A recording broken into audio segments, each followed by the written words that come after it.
On a perdu le paysage. C'est une série de gouaches sur papier que j'ai fait en août, juste après l'incendie qui a ravagé le massif des Corbières.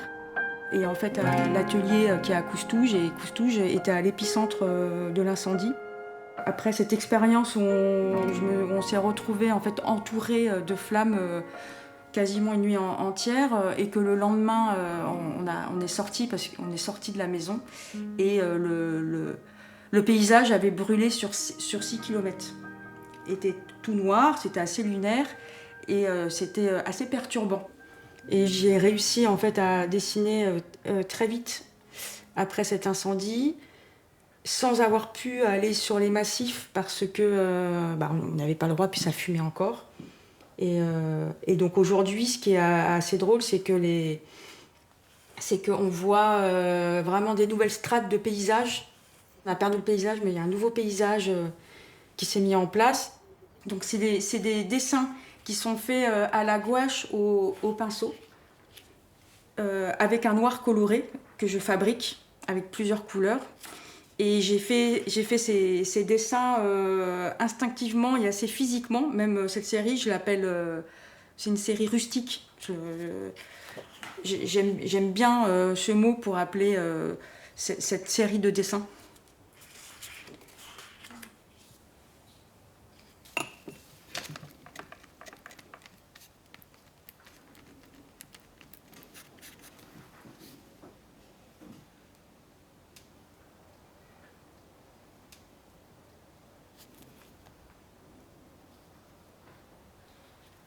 J'ai rencontré Valérie Duchesnay lors de l'installation de son exposition à Rouerre, nouveau lieu culturel dédié au patrimoine et à la création artistique actuelle.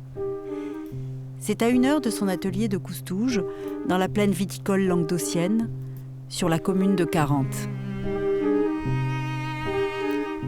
Une exposition monographique de son travail qui retrace ses questionnements et les mécaniques de la création.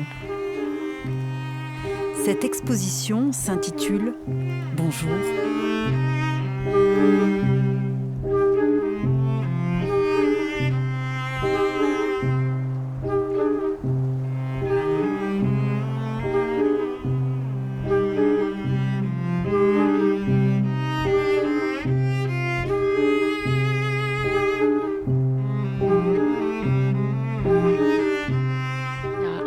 C'est donc Marjorie Clément, la directrice du domaine de Rouerre, qui était en train de réhabiliter le domaine en un centre d'art et du patrimoine, et qui m'a invitée à faire l'exposition inaugurale du lieu. Et elle m'a appelée parce qu'elle était fascinée par le fait que je peigne des pierres. Donc dans un premier temps, elle m'a invitée pour que je travaille sur la voie verte et que je puisse peindre une série de pierres qu'on allait poser sur la voie verte et qui allaient rester sur le chemin.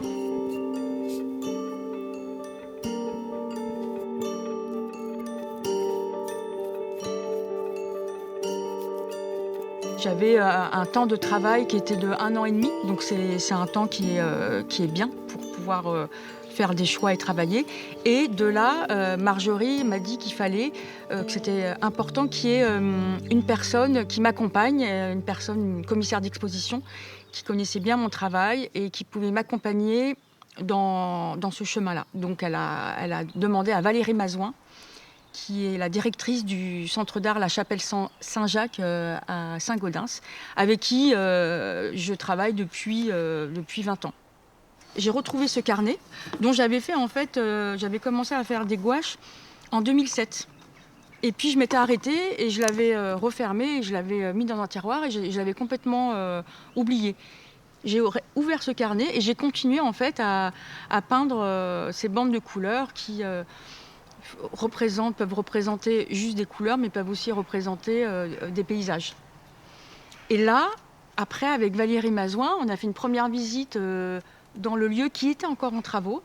Et tout de suite, on a vu ce plateau et la fenêtre qui perspective sur l'extérieur, qui donnait sur un paysage. Et là, toutes les deux, presque en même temps, on s'est dit on imagine vraiment une peinture qui roule jusqu'à la fenêtre et jusqu'au paysage.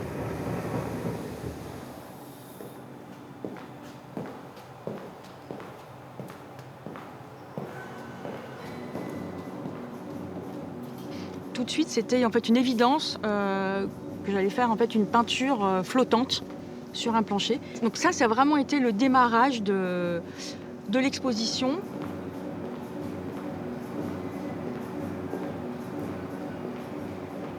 L'envie de Marjorie et du Centre d'art, c'était que je puisse montrer donc, différentes choses que j'ai pu faire depuis le début. Et du coup, avec Valérie Mazoin, on a pensé à mettre en place des paravents, 6 paravents, qui font le parcours de l'exposition et qui permettent d'avoir des micro-espaces, des mini-espaces, où on peut accrocher des petites choses, où on peut avoir un espace un peu plus intime que cette grande étendue de 600 mètres carrés. Et qui reflète un peu l'évolution de votre travail ou des temps de travail sur des thèmes particuliers. Voilà, parce que l'autre chose aussi qu'on a décidé, c'est de ne pas faire une exposition chronologique. Et donc, on a pensé à des thèmes qui permettent de mélanger en fait les périodes et les années.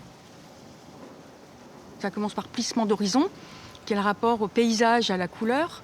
Il y a un autre titre, c'est Bokeh. Il y a un autre titre, c'est sur la pointe des pieds. Il y a un autre titre, c'est pour l'équilibre cimenté.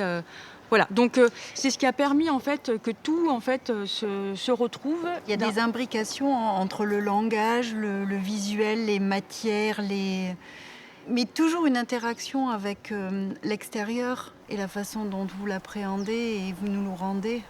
Voilà, et par exemple, suite à cette peinture flottante, il y avait, dès le départ, il y avait l'idée de déjà mettre une série de pierres dans l'entrée de l'exposition. Et puis, là, dans l'atelier, je me suis dit, mais si je mets une série de pierres peintes avec la grande peinture qui est déjà très colorée, les couleurs vont s'annuler. Et c'est là où j'ai décidé, pour aller avec cette peinture au sol, de faire une série de pierres blanches. Donc les pierres en fait qu'on voit dans l'exposition qui sont blanches, en fait en dessous elles ont plein de strates de couleurs, d'autres vies qu'elles ont eu les pierres pour d'autres expositions. Donc j'ai juste travaillé les reflets, mais du coup j'ai trouvé que ça s'équilibrait bien entre les pierres blanches et la peinture flottante. Donc ça c'est des pièces que j'ai faites pour l'occasion.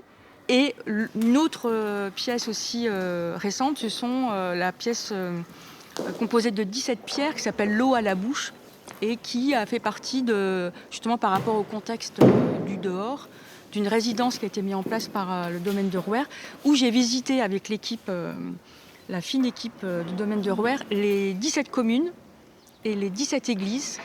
Et ayant traversé ces villages, je me suis imprégnée aussi de l'ambiance et des teintes et des couleurs. Et j'ai du coup fait aussi des nuanciers qui correspondent à chacune de ces pierres. Et pour la journée du patrimoine, chaque pierre a été posée dans une des 17 églises. C'est pour ça que les 17 pierres, elles sont chacune sur un socle avec des petites roulettes. Donc elles peuvent être et autonomes dans un endroit et elles peuvent être aussi regroupées parce qu'en fait les 17 pierres, ça fait des socles qui forment comme un puzzle.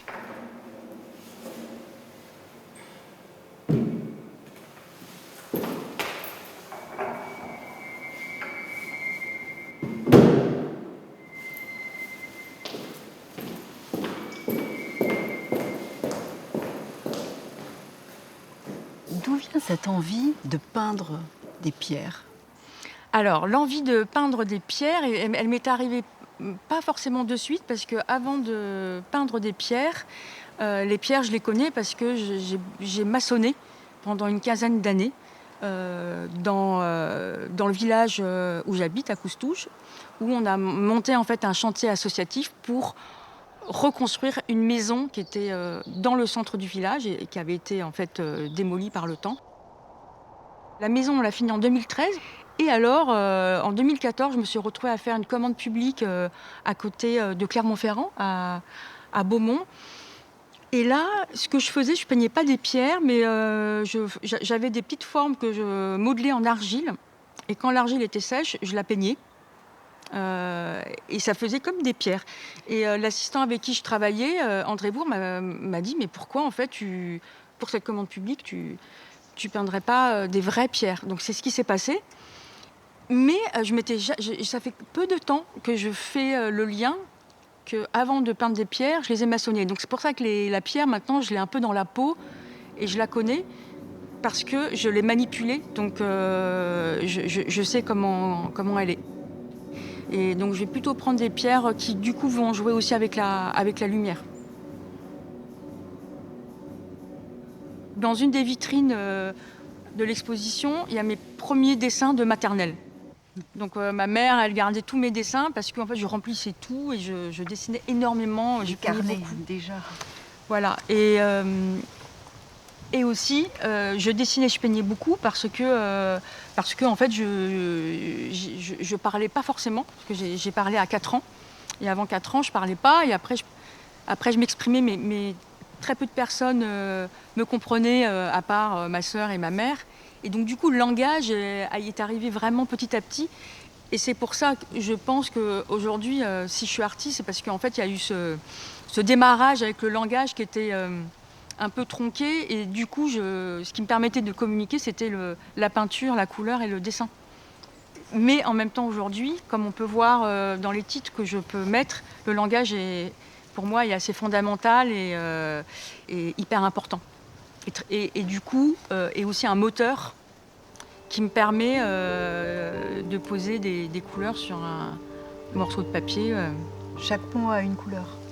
Alors ça dépend. Malheureusement, il n'y a pas de... On sait Il n'y a pas ça. de règle.